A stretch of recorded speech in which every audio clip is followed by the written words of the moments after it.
गोरखपुर में कांग्रेस कार्यकर्ताओं में झड़प हुई। कांग्रेस जिलाध्यक्ष के समर्थकों पर धक्का मुक्की करने का आरोप है। दरअसल कांग्रेस के राष्ट्रीय महासचिव अविनाश पांडे गोरखपुर मंडल के कार्यकर्ताओं के साथ बैठक करने आने वाले थे और इस कार्यक्रम में कांग्रेस कार्यकर्ताओं में झड़प हो गई। पार्टी नेताओं का आरोप है कि जिलाध्यक्ष गुंडागर्दी पर उतारू हो गए हैं। उन्होंने जिलाध्यक्ष को हटाने और जांच कराकर इन लोगों के ऊपर कार्रवाई की मांग की।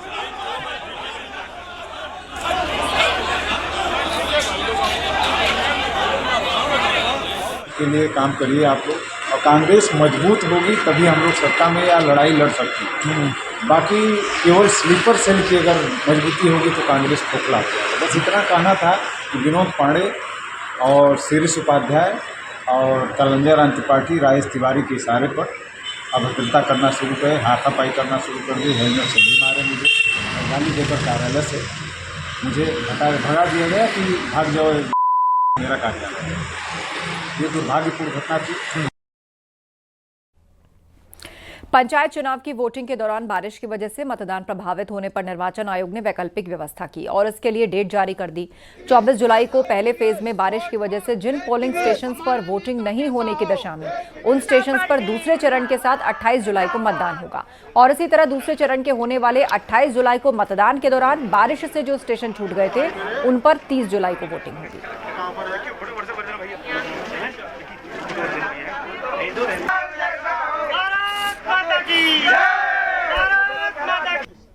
चमोली से खबर है, जहां खराब मौसम की वजह से पोलिंग पार्टी फंस गई है और जोशीमठ के डुमक गांव की पोलिंग पार्टियां फंस गई हैं और बारिश की वजह से लैंडस्लाइड भी हुआ है। पोलिंग पार्टियां बारिश रुकने का इंतजार कर रही हैं।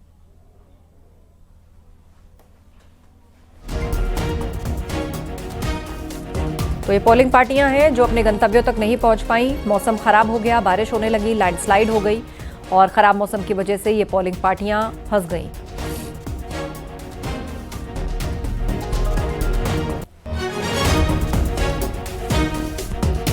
चमोली में पंचायत चुनाव के पहले चरण का मतदान 24 जुलाई को होना है। दुर्गम इलाकों के लिए पोलिंग पार्टियां आज रवाना की गईं।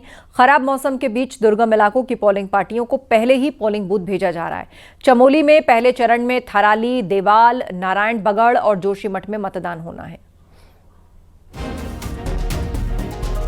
पंचायत चुनाव के पहले चरण का मतदान 24 जुलाई को होगा और आप देखिए आज खराब मौसम के बीच जो दुर्गम इलाके की जो पोलिंग पार्टियां हैं वो अब धीरे धीरे रवाना हो रही हैं और पहले चरण की अगर बात करें तो जोशीमठ, थराली, देवाल और नारायण बगड़ में मतदान होना है।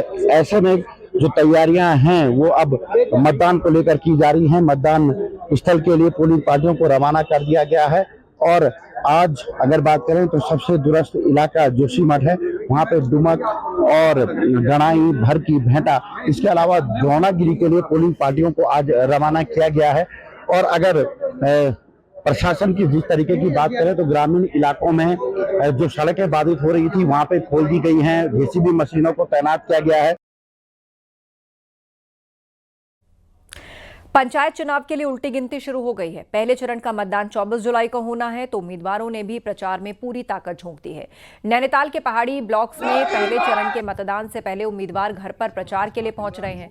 आपको बता दें कि मानसून में चुनाव होने से पहाड़ी इलाकों में दिक्कतों का सामना करना पड़ रहा है और सड़कें बंद होने से सभी जगहों पर पहुंचना बड़ी चुनौती बन रहा है। ऐसे में उम्मीदवार दिन रात चुनाव में जुटे हैं।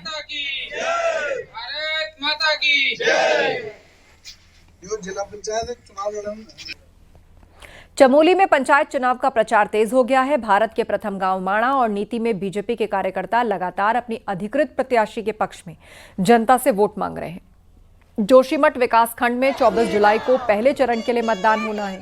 इससे पहले सभी प्रत्याशी अंतिम समय में प्रचार तेज कर दिखाई दिए।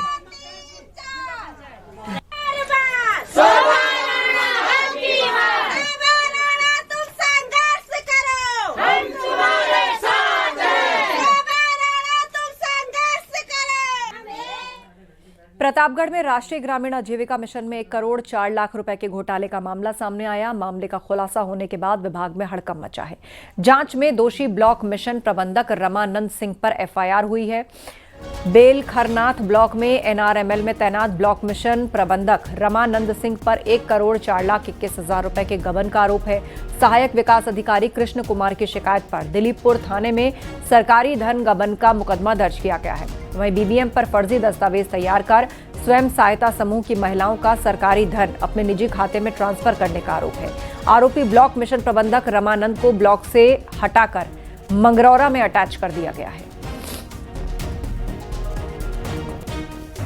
खंड विकास अधिकारी ने पूरे डिटेल के साथ कि किन किन तिथियों में पैसा ट्रांसफ़र किया गया है, किस खाते में ट्रांसफ़र किया गया है, ये पूरी रिपोर्ट भेजी और जिसमें ये पाया गया कि श्री रामानंद द्वारा अपने व्यक्तिगत खाते में 1,04,31,468 रुपया अपने बचत खाते में ट्रांसफ़र किया गया और कई बार श्री रामानंद द्वारा अपने नगद जमा भी किया गया है। जब हम लोगों ने उनसे स्पष्टीकरण लिया, मौखिक रूप से भी पूछा गया, तो उन्होंने कहा कि साहब व्यक्तिगत ज़रूरत से पैसा लिया था, पैसा हमने वापस कर दिया। बागपत में आशा वर्कर की हत्या का खुलासा हो गया है। प्रेमी ने ही महिला की हत्या की थी। आशा वर्कर के प्रेमी से अवैध संबंध थे और आशा वर्कर की आर्थिक स्थिति कमजोर होने के चलते वो उसकी मदद कर देता था। रुपयों की डिमांड बढ़ने पर आरोपी प्रेमी ने हथौड़े से हमला कर उसकी हत्या कर दी। पुलिस ने आरोपी को पकड़कर जेल भेज दिया है।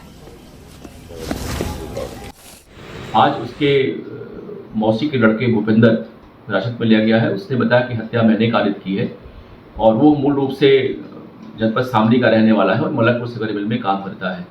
उसका कहना था कि हमारे लगभग 2003 से इस महिला से प्रेम प्रसंग चल रहे थे और ये लोग कुछ गरीब लोग थे और मैंने इनको काफ़ी पैसे दिए थे। कल भी वो महिला हमसे 1 लाख रुपये मांगने के लिए आई थी और पैसे न देने हमारी इससे कहा सुनी, उसने हमको थप्पड़ मार दिया और उसी गुस्से में हथौड़े से इसके सर पे प्रहार किया, जिससे इसकी मौत हो गई। और बाद में डेड बॉडी को डिस्पोज करने के लिए हमने बोरे में बंद कर दिया था और चला गया था कि रात में लौट के आऊँगा, डेड बॉडी को कहीं और फेंक दूंगा मैं। लेकिन तब तक इसे घर वाले आ गए, पुलिस आ गई, डेड बॉडी बरामद कर ली। और वक्त एक ब्रेक का है, जल्द लौटेंगे। आप देख रहे हैं न्यूज़ 18 उत्तर प्रदेश उत्तराखंड। आप देख रहे हैं न्यूज़